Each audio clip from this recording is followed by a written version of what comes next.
સુફિયાની વાતો ઠોકતા હતા અત્યાર સુધી કે દીકરીઓએ કેમ રહેવું, કેમ આચરણ કરવું. પેલા તમારું તો આચરણ જોવ, પછી ગામને સલાહ આપજો. મારે અભિનંદન આપવા છે કાલુપુર સ્વામિનારાયણ સંપ્રદાયને, કે જેના દિલથી અભિનંદન આપવા છે. કરોડો ભક્તો હતા, તેનો વિશ્વાસમાં વધુ જીત્યો. અને ભાઈ તમારે આજ લંપટ વેળાઓ કરવા છે તો આવો સંસારમાં પેન્ટ શર્ટ પહેરીને કરો ને આનંદ. અને હુકામ સંત બનીને તમે આટલા મહાન સંપ્રદાયને બદનામ કરવા નીકળ્યા છો સાલાઓ.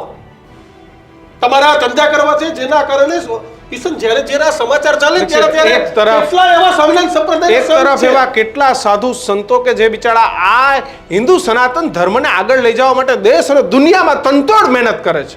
તમે આજે તમને ગૌરવ થાય કે સ્વામિનારાયણ સંપ્રદાયનું મંદિર અમેરિકામાં પણ બને છે, ઓસ્ટ્રેલિયામાં પણ બને છે, આબુધાબીમાં બને છે, એટલે તમામ જગ્યાએ.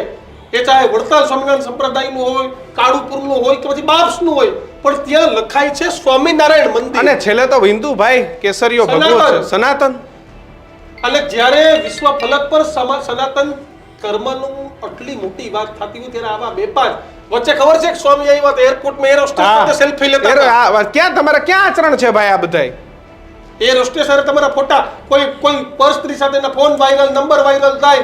આ શું ધંધા માંગતા તમે વિદેશ જઈને? અને અમદાવાદની સુપ્રસિદ્ધ હોટલમાં તમે કેવા ધંધા કરતા હતા? આ તો કિશન જે પ્રમાણે દાવો કર્યો, અંદરની વાત હું તમને કહું કે કોઈ જોઈ ગયું, પછી કોઈ અમદાવાદની એક હોટલ હતી, એમાં કોઈ પર સ્ત્રીને લઈને ગયા હતા.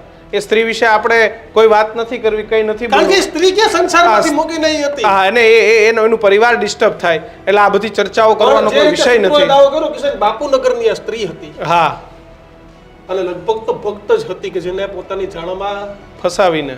કારણ કે કિશન સંતો પાસે કોણ જાય? સુખી લોકો પણ જાય, દુખી પણ જાય. એટલે દુખી થોડુંક વધારે ભાવનાઓમાં આવે. અને ત્યારે આ સ્ક્રીન પર દેખાતા જેવા લંપટો ફસાવી લે. ભાઈ તમારામાં કોઈ, તમે એવું ના માનો કે ભગવા પહેરી લીધા એટલે અમે સો વિશેષ થઈ ગયા. જેમ અમારા બધા પાસે બે આંખ, એક નાક, એક મોઢું, એક જીભ, બે હાથ, બે પગ, એક માથું, આ જ વ્યવસ્થા તમારી પાસે છે ભાઈ.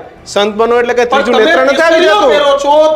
એનું માન છે એટલા લોકો તમને પગે લાગે છે. વિશ્વાસ આવે છે કે નહીં આ સ્વામી છે અને પગે લાગી આપણો. અને એટલા માટે કે તમે બધી મોહ, માયા, કામ, મોક્ષ આ બધાથી તમે પર થઈ ગયા છો ને, એટલે તમે આ દુનિયામાં અમારાથી વિશેષ છો. એટલે તમારા શરણોમાં અમારા માથાઓ પડે છે ભાઈ.